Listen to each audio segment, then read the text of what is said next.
बिबट्या संदर्भात कुठेतरी स्थानिक हे नाराज दिसत आहेत, अतिशय आक्रमक पद्धतीनं भूमिका ते मांडताना दिसतात। बाब अशी आहे की ज्या ज्या परिसरामध्ये ऊसाचं उत्पादन वाढलं त्या परिसरात बिबट्याला शेल्टर मिळू लागला आणि ऊसतोड झाल्यानंतर बिबटे हे गावाकडे यायला लागले।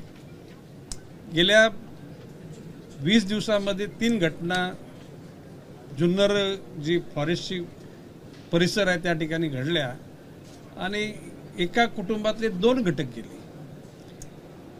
घटना अतिशय खेदजनक आहे, दुःखदायक आहे आणि म्हणून आता आज बैठकीमध्ये निर्णय घेण्यात आला की ह्याच्यातले बिबटे पकडून केंद्रीय वन खात्याच्या परवानगी निशी ते वनताऱ्यामध्ये पाठवण्याचं ठरवलेले, अन्य कुठल्या राज्यामध्ये मागणी झाली तर तिथं पण पाठवण्याचा निर्णय घेण्यात आलेला आहे। बेन नावाचे जे केंद्रीय पशु विभागाचे अधिकारी त्यांच्याशी मी आता बोललो, त्यांना सांगितलं लवकरात लवकर परवानगी पाठवा की जेणेकरून हे पकडलेले बिबटे तिकडे पाठवले जातील। आज ज्या परिसरामध्ये जी घटना घडली त्या परिसरात सकाळी 5-5:30च्या दरम्यान एक बिबट्या जेरबंद झाला आणि तोच नरभक्षक असावा अशा प्रकारची अधिकाऱ्यांची भूमिका आहे। तर त्याला लगेच इथं न ठेवता लगेच स्थलांतर करण्यात येते। आता केंद्रीय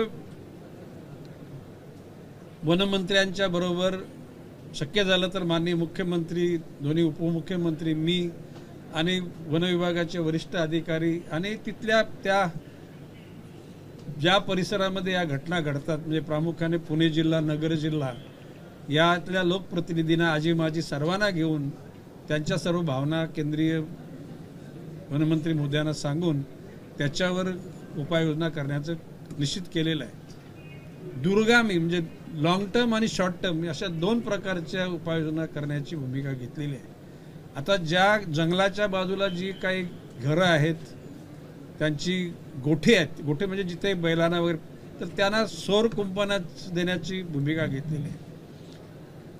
आता एकूण आता 200 पिंजरे त्या ठिकाणी DPDCच्या फंडामधून घेण्याचं ठरलेलं आहे आणि वन विभागातून 10 कोटी रुपये देऊन 1000 पिंजरे त्या ठिकाणी मंजूर करण्यात आलेले आणि लगेच त्याची कार्यवाही सुरू होणार आहे। आता चंद्रपूर वगैरे भागामध्ये वाघांचे हल्ले व्हायचे त्यावेळेला तिथे आर्टिफिशियल इंटेलिजन्सच्या माध्यमातून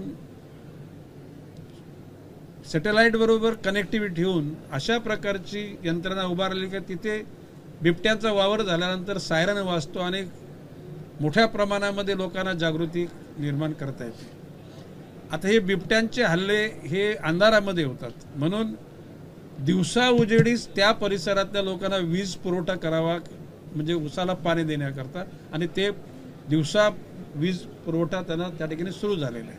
म्हणजे रात्री संध्याकाळी 7 ते सकाळी 7 वाजेपर्यंत जंगलाच्या परिसरात कोणी मुवमेंट करू नये अशा प्रकारची लोकांमध्ये जागृती तयार करण्यात आलेली आहे।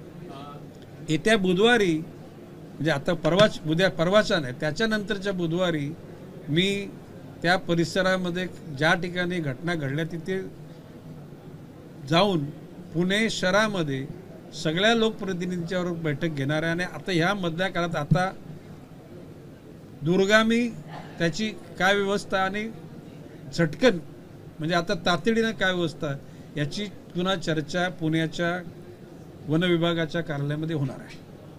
बोला।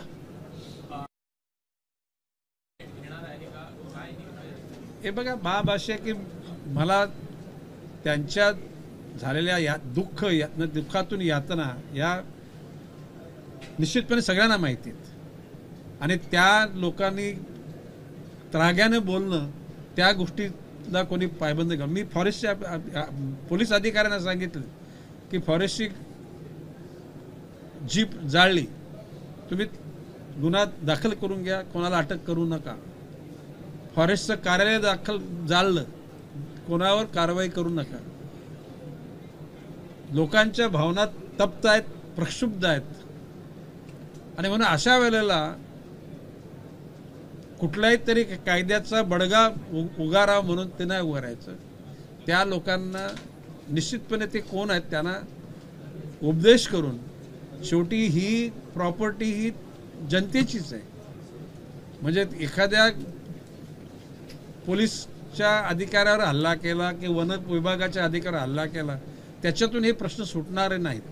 याच्यासाठी दुर्गामी त्याची निश्चितपणे प्रिव्हेंट असे हल्ले थांबवण्याकरता यंत्रणा उभी करावी लागणार आणि आपण ती करणार आहोत. एकूणच तुम्ही यंत्रणा उभी करण्याचं काही जर का मतदारामध्ये किंवा इतर ठिकाणी आपण बिबटे पाठवत असू तर संख्या ही मोठ्या प्रमाणात आहे. साधारणपणे ऑथेंटिक जी आलेली माहिती आहे जे सिस्टीम मधून ती 750 बिबट्यांची, परंतु अधिकारी वर्गाचं म्हणणं आहे की ही संख्या हजाराच्या पेक्षा जास्त असू शकते. वनतारा असं नाही, वनतारा म्हणजे हा एक भाग आहे कारण त्यांच्याकडे साधारण 3000 हेक्टर जागा आहे आणि दे कॅन अफोर्ड एक्सपेंडिचर. त्यांच्याकडे पैसा ऐकून घ्या, अन्य राज्यातल्या वन विभागाने मागितले तर त्यांना देऊ.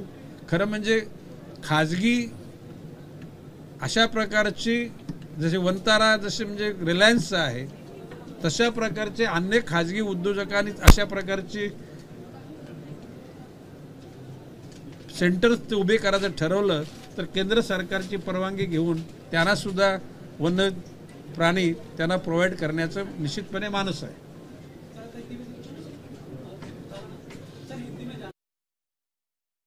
जैसे कि कई कालखंड पहले विदर्भा में चंद्रपुर इलाके में टाइगर के अटैक्स होते थे. वहाँ पे हम लोगों ने लॉन्ग टर्म की भी प्रिवेंशन किया है. सैटेलाइट के माध्यम से ऐसे कैमरे लगाए हैं कि जो कैमरा उनको तो वीडियो शूटिंग करता है, ये स्पॉट फोटो भी लेते हैं और वहाँ पे सायरन बजता है ताकि लोग अलर्ट हो जाए. अभी ये पश्चिम महाराष्ट्र का जो जुन्नर, आंबेगांव, नगर जिले का संगमनेर जो परिसर है, ये परिसर में बड़े पैमाने पे गन्ने की खेती हो रही है और गन्ने की खेती वो उनको शेल्टर उनका आदिवास लगता है. जो गन्ना कटने के बाद में फिर से वो बिखर जाते हैं. अभी संख्या इतनी बड़ी है कि शुरू में एक 20 साल पहले उधर 100 लेपर्ड्स थे, अभी वो अथॉरिटी कर पे 750 आया और अनऑफिशियली वो 1000 से भी ज़्यादा है. अभी उसमें हम लोगों ने डिसाइड किया है, वन मंत्री केंद्रीय उनकी मुलाकात लेके उस पर गहरी चर्चा की जाएगी. शॉर्ट टर्म में वनतारा के मैनेजमेंट से बात की गई कि वो लोग कई बिबटे को यानी लेपर्ड्स को वापस स्वीकार करने वाले, लेकिन उसको केंद्रीय वन्यजीव विभाग की परमिशन चाहिए और वो बैन करके यहाँ के अधिकारी थे वो अभी सेंट्रल में है. उनको मैंने आज सुबह फ़ोन किया कि भाई जल्दी उसका प्रस्ताव आप लोग भेज दो. अभी वहाँ पे 200 पिंजरे तो लगाए हैं और आज फॉरेस्ट डिपार्टमेंट से मैंने आज बोले कि और 1000 पिंजरे लगा, ये दो एक महीने में वो पिंजरे लगने चाहिए ताकि जो मानव भक्षक जो लेपर्ड है उसको अरेस्ट किया जाए.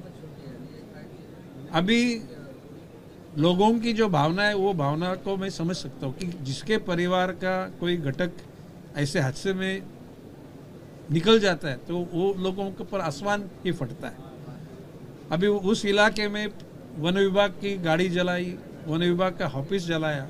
मैंने एसपी मिस्टर गिल को बोला कि भाई ठीक है गुनाह दाखिल करो, तपास पे रखो उसको, किसी को भी अरेस्ट न करो. इस वक्त में वो लोगों को आइडेंटिफाई करके उनको बुला के प्यार से समझाओ कि भाई ये जो आप लोगों ने किया ये आपकी भावना में हम लोग समझ सकते हैं, लेकिन ये देश की प्रॉपर्टी है, ये जनता की प्रॉपर्टी है, आगे ऐसा न करो.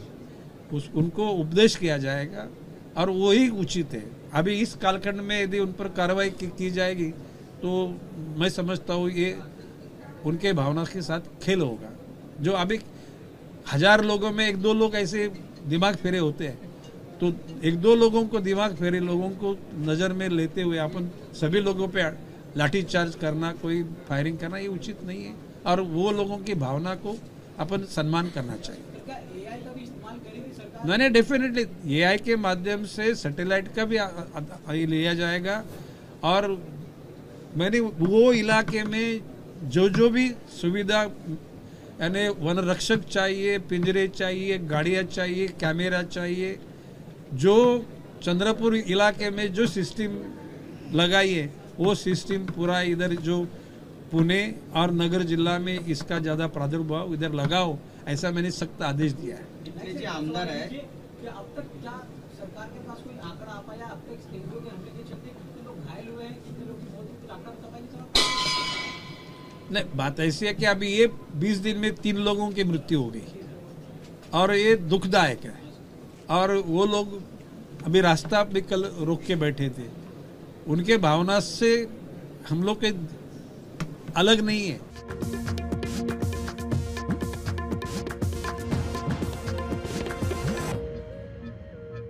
आज आदरणीय मुख्यमंत्री देवेंद्र